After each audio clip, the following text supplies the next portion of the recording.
Hello everyone welcome back to my YouTube channel mid code education. So ഇന്നത്തെ video എന്ന് പറയുന്നത് I think medical coding സ്റ്റുഡൻസിന് ഭയങ്കര useful ആയിട്ടുള്ളൊരു video ആയിരിക്കും. അതായത് CPC എക്സാമിന് വരുന്ന കേസ് സ്റ്റഡി ക്വസ്റ്റ്യൻസ് എങ്ങനെ ഈസി ആയിട്ട് സോൾവ് ചെയ്യാം, അതിന് വേണ്ട ടിപ്സ് ആൻഡ് ട്രിക്സ് ആണ് ഇന്നത്തെ ഈ ഒരു വീഡിയോയിൽ നമ്മൾ ഇൻക്ലൂഡ് ചെയ്തിട്ടുള്ളത്. ഓക്കെ, അപ്പോൾ നമുക്ക് വീഡിയോ സ്റ്റാർട്ട് ചെയ്യാം. അതിന് മുന്നേ നോർമലി CPC എക്സാമിന് അവസാനത്തെ സെക്ഷനായിട്ട് 10 മാർക്കിനാണ് നമുക്ക് കേസ് സ്റ്റഡീസ് വരുന്നത്. ഓക്കെ, കേസ് സ്റ്റഡീസ് ഇല്ലെങ്കിൽ കേസസ്. ഓക്കെ, അപ്പം 10 മാർക്കിനായിരിക്കും വരുന്നത്. സാധാരണ കുട്ടികൾ എല്ലാവർക്കും എഫക്റ്റ് ചെയ്യുന്നൊരു പ്രോബ്ലം എന്ന് പറയുന്നത് കേസസ് ചെയ്യാനുള്ള ടൈം അവർക്ക് കിട്ടാറില്ല. നോർമലി എല്ലാവർക്കും അറിയാം, നമുക്ക് 4 hours എക്സാം അല്ലേ. അപ്പം ഈ ഒരു 4 hours ഏറ്റവും ലാസ്റ്റ് സെക്ഷൻ എത്തുമ്പോഴത്തേക്കും ഈ 2 മിനിറ്റ് കൊണ്ടൊന്നും ഒരിക്കലും കേസസ് നമുക്ക് കംപ്ലീറ്റ് ചെയ്യാനായിട്ട് പറ്റില്ല. കാരണം അത്രയും വലിയ ക്വസ്റ്റ്യൻസ് ആയിരിക്കും. സോ അതെങ്ങനെ നമുക്ക് കറക്റ്റായിട്ട് പ്രോപ്പറായിട്ട് ആൻസർ ചെയ്യാൻ പറ്റും എന്നുള്ളതൊക്കെ ഒരു കൺഫ്യൂഷൻ ഉണ്ടാവും. അതുപോലെ 10 മാർക്കാണ്. സോ ഓരോ മാർക്ക് എന്ന് പറയുന്നത് വളരെ വിലപ്പെട്ടതാണ് അല്ലേ. അപ്പോൾ ഒരു മാർക്ക് പോയാൽ തീർന്നില്ലേ. അതുകൊണ്ട് തന്നെ അവസാനത്തെ സെക്ഷനിൽ എത്തുമ്പോഴത്തേക്കും എല്ലാവർക്കും ടെൻഷനും കൂടും. കറക്റ്റായിട്ട് എന്താ പറയുക, കോൺസെൻട്രേഷൻ കിട്ടില്ല. കാരണം ടൈം നോക്കും, അതുപോലെ തന്നെ ഇനി ബാലൻസ് ക്വസ്റ്റ്യൻസ് ചെയ്യാനുണ്ട്. അങ്ങനെയുള്ള ടെൻഷനും വറീഡായിട്ട് ഭയങ്കരമായിട്ട് പ്രശ്നത്തിലായിരിക്കും നോർമലി സ്റ്റുഡൻസ് എല്ലാം എക്സാം കഴിഞ്ഞ് വരുന്നത്. ഓക്കെ, സോ അതുകൊണ്ട് തന്നെ എങ്ങനെ നമുക്ക് ഈസി ആയിട്ട് പെട്ടെന്ന് ഈ കേസ് സ്റ്റഡീസൊക്കെ സോൾവ് ചെയ്യാമെന്നുള്ളതാണ് ഇന്നത്തെ ഈ ഒരു വീഡിയോ. അപ്പോൾ നമുക്ക് വീഡിയോയിലോട്ട് പോവാം.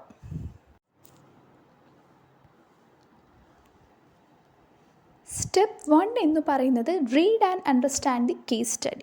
ഓക്കെ, ആദ്യം നമ്മുടെ കയ്യിൽ കേസ് സ്റ്റഡി ക്വസ്റ്റ്യൻ കിട്ടിക്കഴിഞ്ഞ് കഴിഞ്ഞാൽ നമ്മൾ ആദ്യം അതൊന്ന് വായിക്കുക.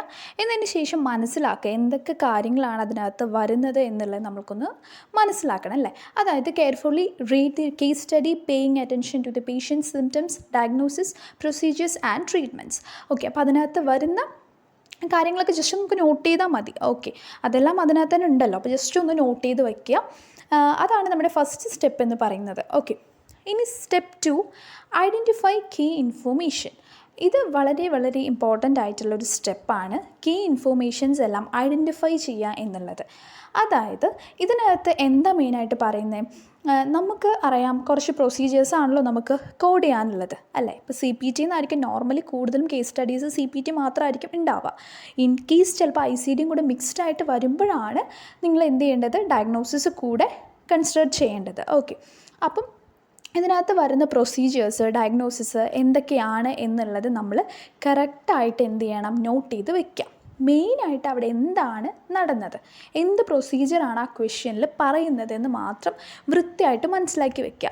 അത് മനസ്സിലാക്കി കഴിയുമ്പോൾ തന്നെ നിങ്ങൾക്ക് ഓപ്ഷൻസ് ചെക്ക് ചെയ്യുമ്പോൾ അതിനകത്ത് കിടപ്പുണ്ടാവും അല്ലേ. അപ്പം നമുക്ക് അത് വെച്ച് എന്ത് ചെയ്യാൻ പറ്റും, എലിമിനേറ്റ് ചെയ്യാനായിട്ട് പറ്റും. ഓക്കെ, അപ്പം കീ ഇൻഫോർമേഷൻസ് എന്തൊക്കെയാണെന്നുള്ളത് നമ്മൾ നോട്ട് ചെയ്ത് വയ്ക്കുക. അതായത് ഇതിനകത്ത് പറയുന്നത് പേഷ്യൻ്റെ ഏജ്, അതുപോലെ sex, medical history, chief complaint or reason for visit, എന്തിനാണ് ആൾ വന്നത്, ഓക്കെ ഹോസ്പിറ്റലിൽ വന്നതിൻ്റെ റീസൺ എന്താണ്, അതുപോലെ ഡയഗ്നോസിസ് ആൾക്ക് വന്നിട്ടുള്ള അസുഖം എന്താണ്, അതുപോലെ തന്നെ പ്രൊസീജിയേഴ്സ് പെർഫോമഡ്, എന്ത് പ്രൊസീജിയറാണ് അവിടെ പെർഫോം ചെയ്തിട്ടുള്ളത്. ഇൻ കേസ് ചിലപ്പോൾ എന്തെങ്കിലും ടെസ്റ്റുകളൊക്കെ ചെയ്തിട്ടുണ്ടാവും, അപ്പം അതൊക്കെ ഉണ്ടോ, അല്ലെങ്കിൽ എന്ത് സർജറിയാണ് ചെയ്തിട്ടുള്ളത്, എന്ത് പ്രൊസീജിയറാണെന്നുള്ളത് നമ്മൾ ചെക്ക് ചെയ്യാം. ഓക്കെ, അതാണ് നമ്മൾ സ്റ്റെപ്പ് 2 ശ്രദ്ധിക്കേണ്ട ഒരു കാര്യം. അപ്പോൾ ആദ്യം നമ്മൾ നന്നായിട്ടൊന്ന് ജസ്റ്റ് ഒന്ന് എന്തൊക്കെയാണെന്നുള്ളത് നമ്മൾ റീഡ് ചെയ്തതിന് ശേഷം അതിനകത്ത് വരുന്ന കീ പോയിൻറ്റ്സൊക്കെ നമ്മൾ നോട്ട് ചെയ്ത് വയ്ക്കുക.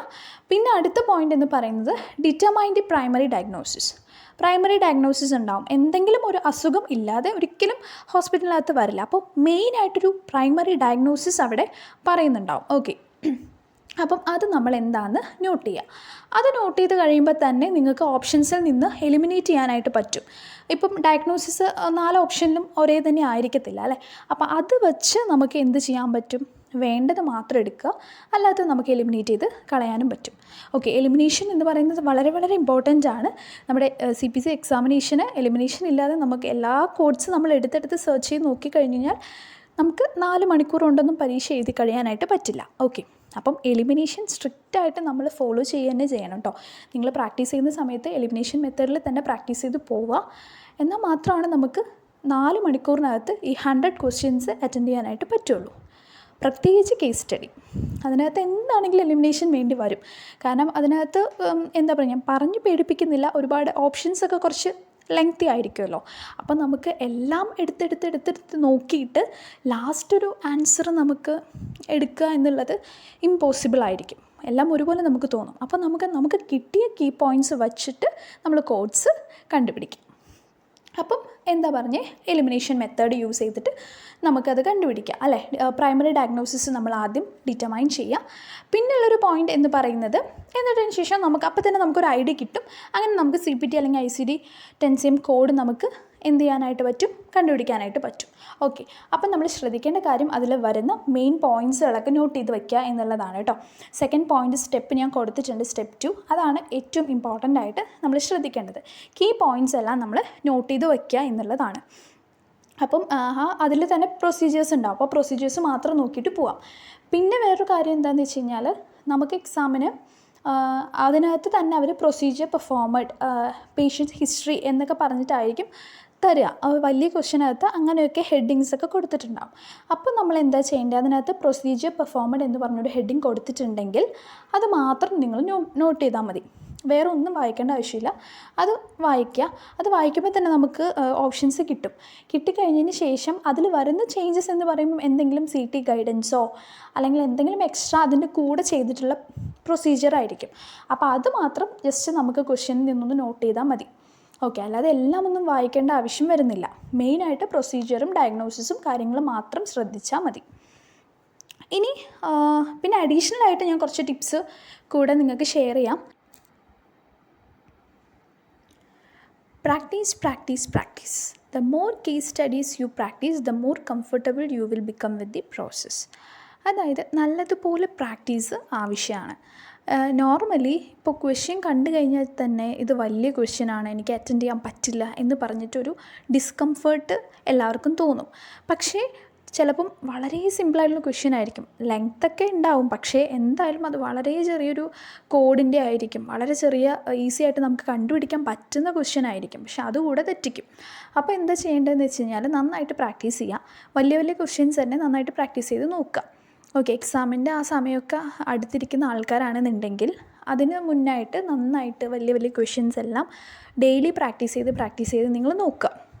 ഒരു പെർ ഡേ ഒരു 5 വലിയ ക്വസ്റ്റ്യൻസ് എങ്കിലും നിങ്ങൾ പ്രാക്ടീസ് ചെയ്താൽ മതി. അത്രയൊക്കെ മതി. ഒരുപാട് കൂടുതൽ പഠിക്കണമെന്നൊന്നും ഞാൻ പറയുന്നില്ല. 5 ക്വസ്റ്റ്യൻസ് എങ്കിലും, കേസ് സ്റ്റഡീസിൽ നിന്ന് 5 ക്വസ്റ്റ്യൻസ് എന്നാണ് കേട്ടോ പറഞ്ഞേ. കേസ് സ്റ്റഡീസിൽ നിന്ന് 5 ക്വസ്റ്റ്യൻസ് എങ്കിലും നിങ്ങൾ വെറുതെ ഒന്ന് പ്രാക്ടീസ് ചെയ്ത് നോക്കുന്നത് വളരെ നല്ലതായിരിക്കും.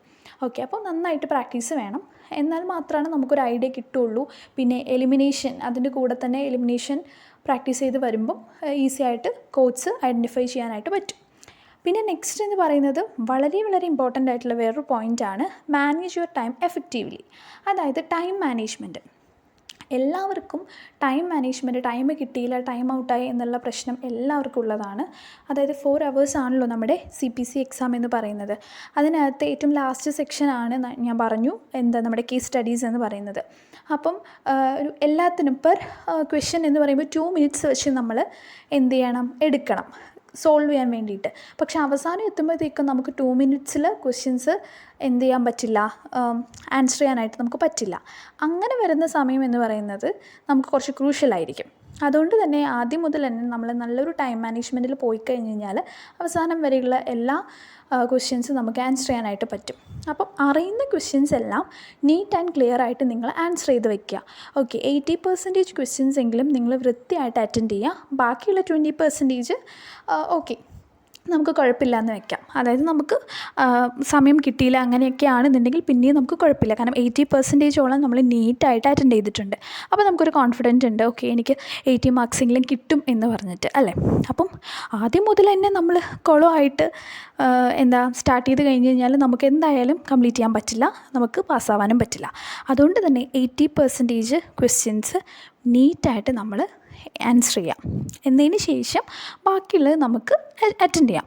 അപ്പോൾ അതിൽ കിട്ടുകയാണെങ്കിൽ കിട്ടട്ടെ, എന്നാലും നമുക്ക് എക്സാം പാസ്സാവുക എന്നുള്ളതാണ് നമ്മുടെ മെയിൻ എയിം എന്ന് പറയുന്നത് അല്ലേ. ബെറ്റർ സ്കോറിൽ നമ്മൾ എക്സാം പാസ് ചെയ്യുക എന്നുള്ളതാണ്. അപ്പോൾ ഒരു 80-85 ഒക്കെ നമുക്ക് കിട്ടും. അപ്പം അതിനനുസരിച്ച് ആദ്യം മുതൽ തന്നെ നമ്മൾ പോവുക.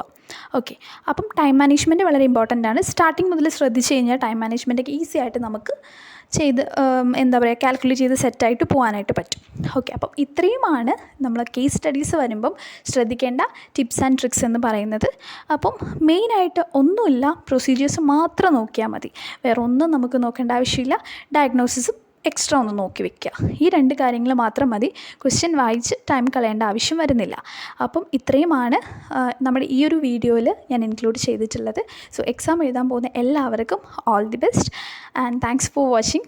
Thank you.